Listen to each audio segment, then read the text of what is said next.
Bien, pues ya estamos aquí, como cada viernes, aunque el viernes pasado no tuvimos, porque bueno, por problemas de agenda.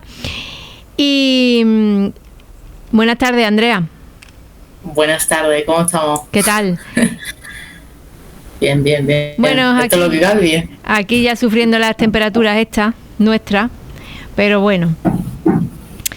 Bueno, hoy vamos a hablar de una película española, que toda esta semana hemos estado hablando de cine extranjero y esta vez nos toca hablar de una película española que también ha sido muy galardonada en la época, en la temporada de premios, y que ha sido 20.000 especies de abeja, de Estíbaliz Urresola Solaguren. Es que hay que leerlo porque cuesta trabajillo. Bueno, Andrea, cuéntame, ¿qué te pareció esta película? Bueno, principalmente decir que esta película estuvo en el Festival de Berlín, como aparece en el póster. Sí. Y la actriz que ganó, de hecho, la mejor interpretación en esa edición del Festival de Berlín. Es una película que habla sobre las identidades trans en la infancia. Sí. Porque normalmente se entiende que este tipo de identidad es algo que se desarrolla quizá más en la adolescencia, pero no tiene por qué. A mí me parece una película interesante. Creo que sí es cierto que a nivel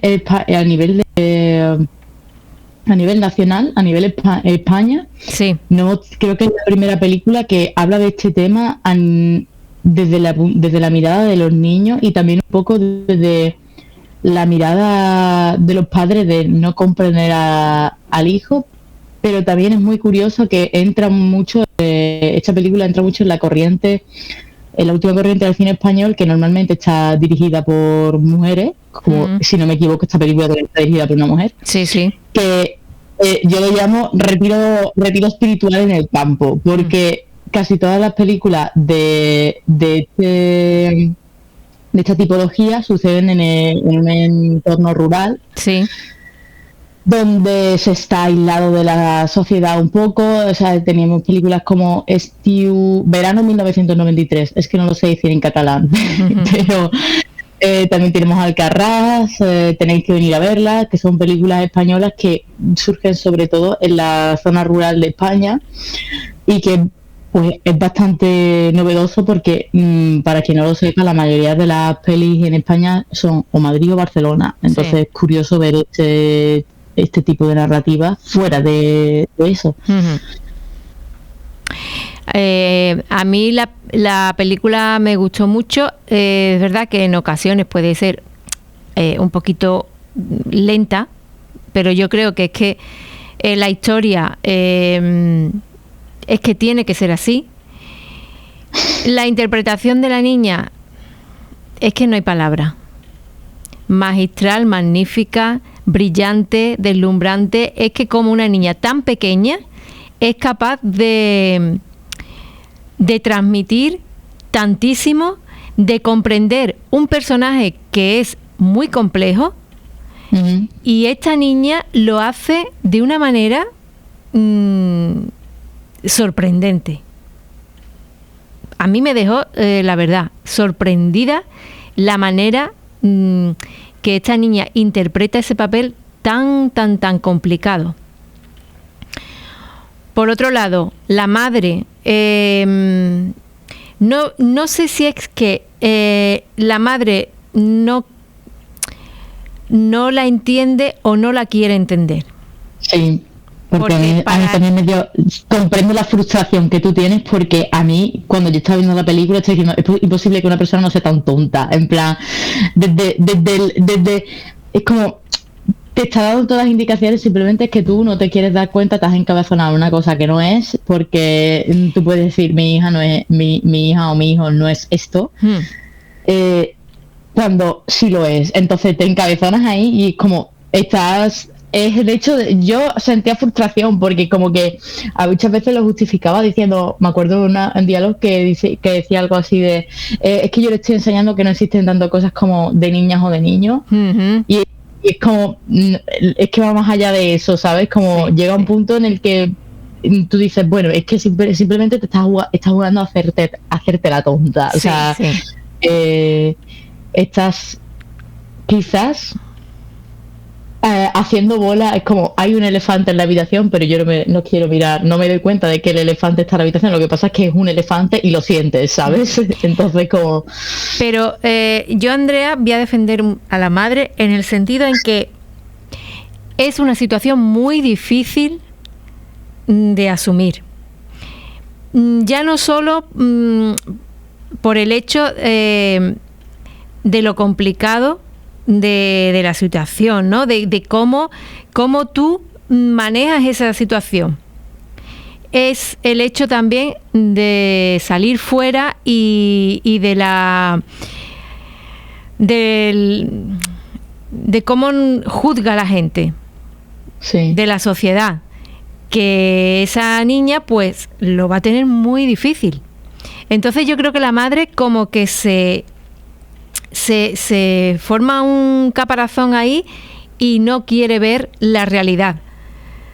Y yo creo que es una manera un poco de protegerse y de autodefenderse. Sí, pero es egoísta al mismo Sí, tiempo. claro. Porque cuando tú eliges hacer eso, Hmm.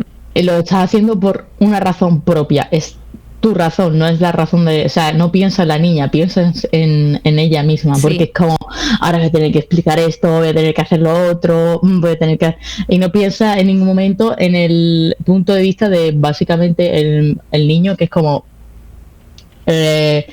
porque claro...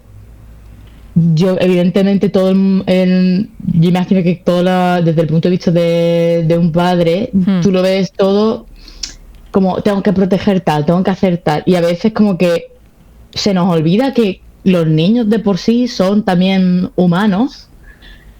Y a veces, muchas veces yo comparo el sentimiento de ser niño es parecido al sentimiento de ser mujer en el mundo.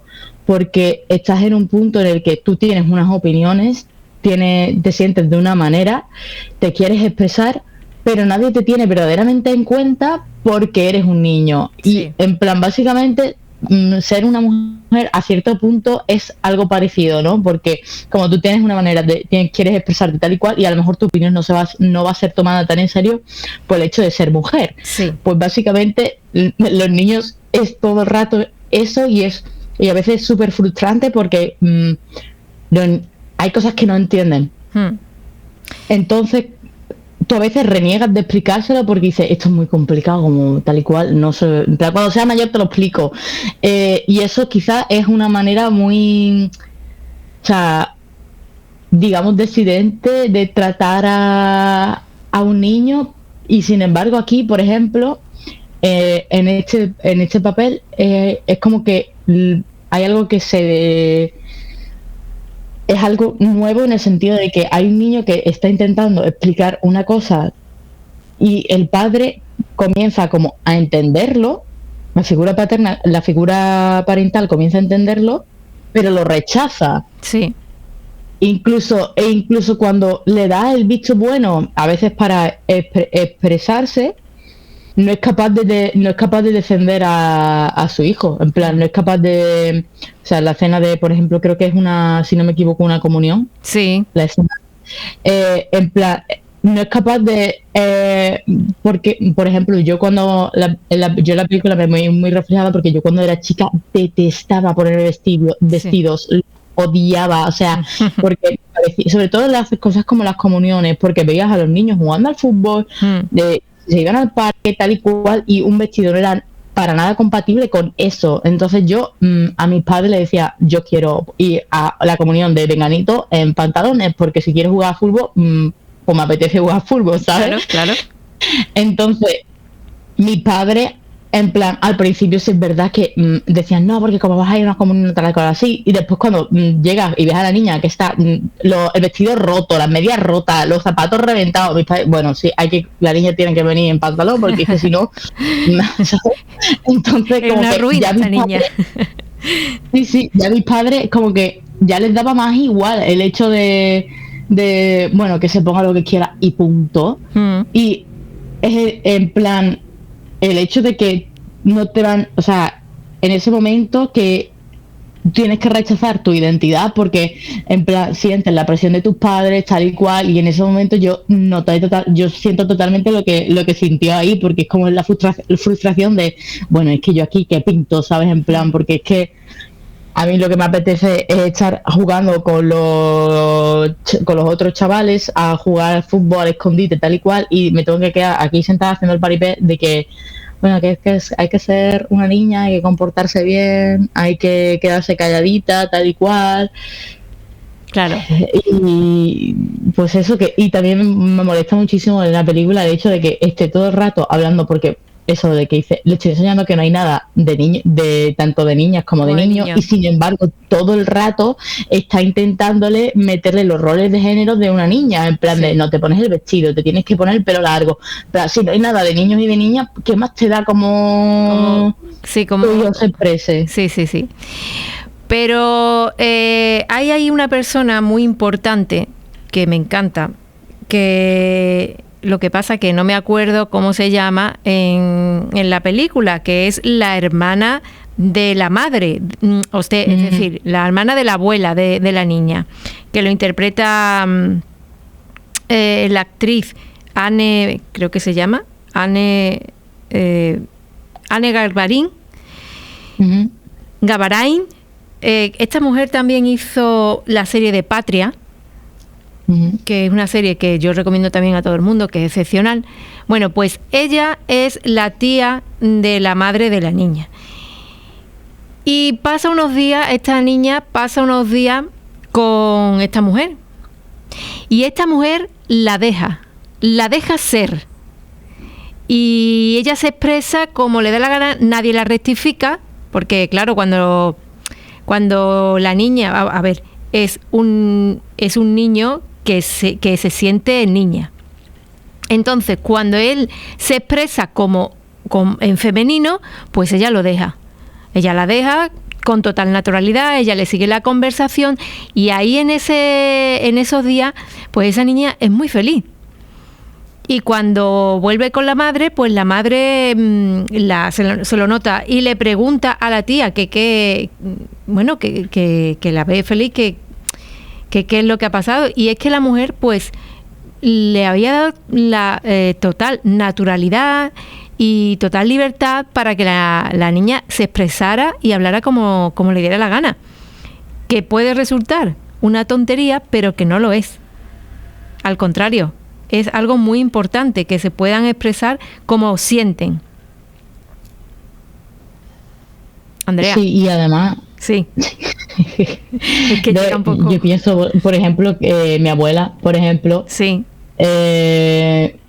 Mi abuela cuando yo era chica me dejaba hacer a lo que me diese la real gana. O sea, mi abuela, por ejemplo, nunca me dijo en plan de, no, que te tienes que poner más.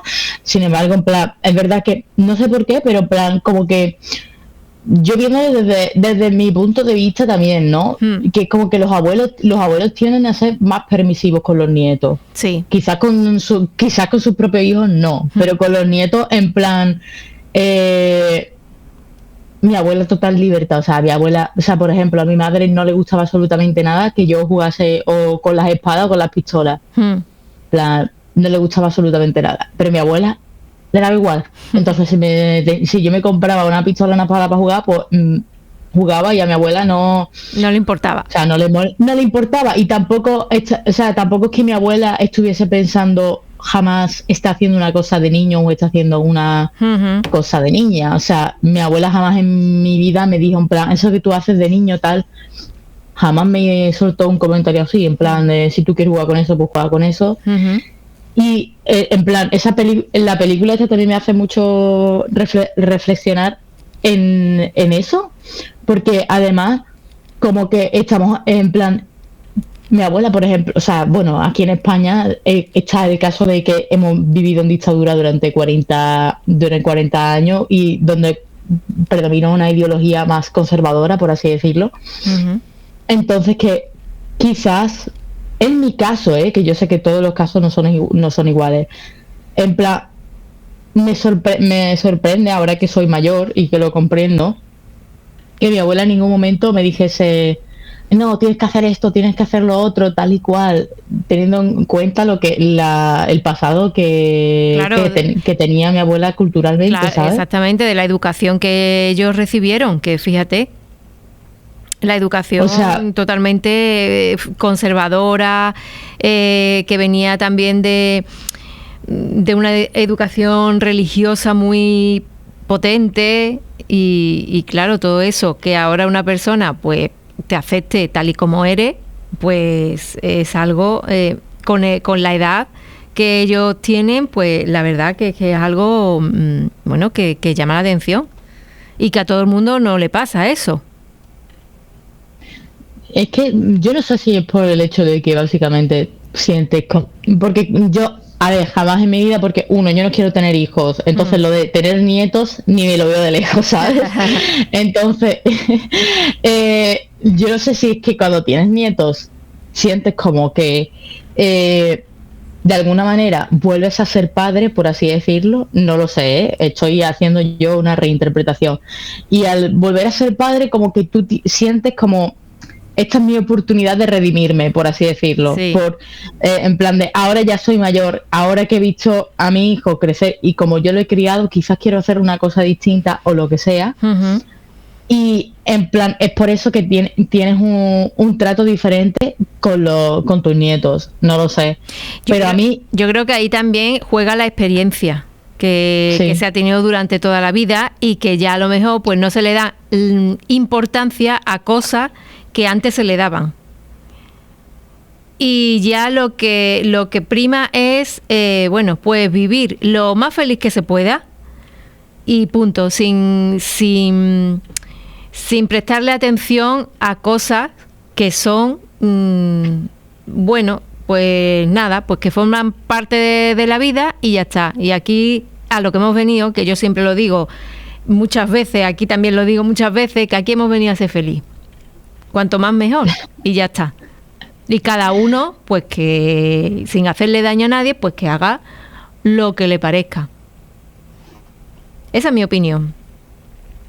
sí, a ver, técnicamente sí, pero después la realidad es otra. Hombre, por supuesto, claro. Eso, sí, la realidad es otra. Iba a comentar una cosa, pero no viene ahora a cuento de algo que me comentaron aquí una vez y yo dije, sí, dije igual que tú, sí, pero es que la realidad es otra, no es esa. Que es muy bonito. Era a raíz de, creo que era por el 8 de marzo, el Día de la Mujer, y bueno, aquí tuvimos una entrevista, una tertulia así, y entonces era sobre el miedo a lo mejor a una mujer a viajar sola y que hay que tomar, aparte de las precauciones que debe tomar todo el mundo a la hora de viajar, pues la mujer debe tomar más precauciones. Y entonces me contestó una mujer, me dijo, bueno, es que no hay que tener miedo porque hay que viajar sola, hay que salir, hay que experimentar, hay que no sé qué, porque digo, sí, pero que luego la realidad es otra. Que luego a la hora de pues tú pues tienes cuidado de no tirar por allí, tiras por aquí, en fin, muchas cosas, ¿no? Que ya lo sabemos todos y que tristemente pues que es así y esa es la realidad. Sí, pero a veces es mejor sentir el miedo que no sentirlo, ¿eh? Ya, pero Porque no sentir el miedo también significa quedarte quieta y no hacer nada. Claro, eso es así. Pero es como todo, en plan, yo siempre digo que cuando tú quieres no con la cuestión de viajar, sino con todo en general, ¿vale? Cuando tú quieres romper algo que está establecido, o sea, por ejemplo, vamos, pues en el caso de la película, ¿no? Que estamos hablando de las identidades de género, tal y cual, Sí. o cuando quieres hablar de luchas que son cualquier tipo de lucha, la lucha feminista, la animalista, la que se te venga por la cabeza. Yo siempre digo que si de verdad se quiere hacer bien, si vas a sentir miedo, en algún punto vas a tener que sentir miedo porque significa que tú vas a desafiar algo que es la regla, es la norma, y cuando tú desafías una norma, automáticamente vas a sufrir cierto punto de violencia, porque es lo normal. Sí. O sea, cuando haces este tipo de gestos, si no sufres ningún tipo de violencia, significa que vives en una burbuja y estás cómoda, por así decirlo. Aunque estés dentro de un sistema que te sufres opresión, estás viéndolo desde una comodidad en la que tú dices, bueno, pero es que así no me van a hacer nada, tal y cual, o sea... verá, no es que esté en contra de que nadie viaje solo, cuidado. Sí. Verá, lo que yo me refiero es que nosotras pues tenemos que tomar más precauciones, Andrea, y eso es así. Sí. Es que eso es la realidad y no podemos negarla. Y ya está, entonces, muy bien, viaja sola, perfecto. Yo he ido a hacer muchísimos caminos de Santiago y me he encontrado a muchísimas mujeres solas. Muchísimas. Oye, pues eso te da... a mí me da alegría y me da esa fuerza de decir, pues mira, las mujeres... hay muchas mujeres, ¿no? Pues que dicen, pues yo me voy sola porque necesito irme sola y estar unos días sola para estar conmigo y ya está. Lo que yo me refiero es que pues eso, que sí, que tienes que enfrentarte a cosas, y miedo siempre en cuanto emprendas algo nuevo, el miedo va a estar ahí, porque la ilusión también, pero el miedo también está ahí, porque nunca se sabe lo que puede pasar. Sí, aparte porque, por ejemplo, en el caso de lo que es la calle, el espacio público jamás ha sido femenino. Es decir, el espacio público ha sido predominantemente masculino durante toda la historia de la humanidad. Y es normal que se sienta ese miedo porque significa, o sea, es adentrarte en algo que no es tuyo, pero cuando tú das ese paso, estás también confirmando que este espacio también me pertenece a mí, ¿sabes? Y al hacer eso, a decir, este espacio también me pertenece a mí y yo tengo el mismo derecho que tú a estar aquí, sí. Pues evidentemente es como si alguien entra en tu casa, ¿sabes? Si alguien entra en tu casa y te dice, esta es mi casa también, la persona que está en la casa te dice, perdona, no. Y va a haber una confrontación agresiva, que es, por ejemplo, lo que se está viendo de la gente que comenta ahora, dice, bueno, es que ya no se le puede decir ni un piropo a las mujeres, es que a tal y cual, este tipo de comentarios, y cuando no, y en el caso más extremo, va a haber hombres que te vayan a agredir por la calle, ¿sabes? Porque básicamente no les gusta que haya una persona que esté sola, que esté pasando por la calle, está diciendo, este espacio me pertenece también, y yo tengo derecho a hacer lo que me dé la gana en la calle. Y por eso es que haya como este tipo de agresividad. Hay una autora que se llama Virginie Despentes, sí. ¿Vale? Ella es francesa. A ver, es una autora muy, dirías, problemática, ¿vale? Porque es tela de problemática. Es una autora feminista, pero es problemática, pero es muy agresiva, ¿vale? Todo lo que lo dice con agresividad. Y en uno de sus libros, que se llama Teoría King Kong, ¿vale? Que yo creo que es el libro que he leído que tú puedes notar en cada página cómo de cabreada está una persona que mientras lo está escribiendo, ¿vale? Sí.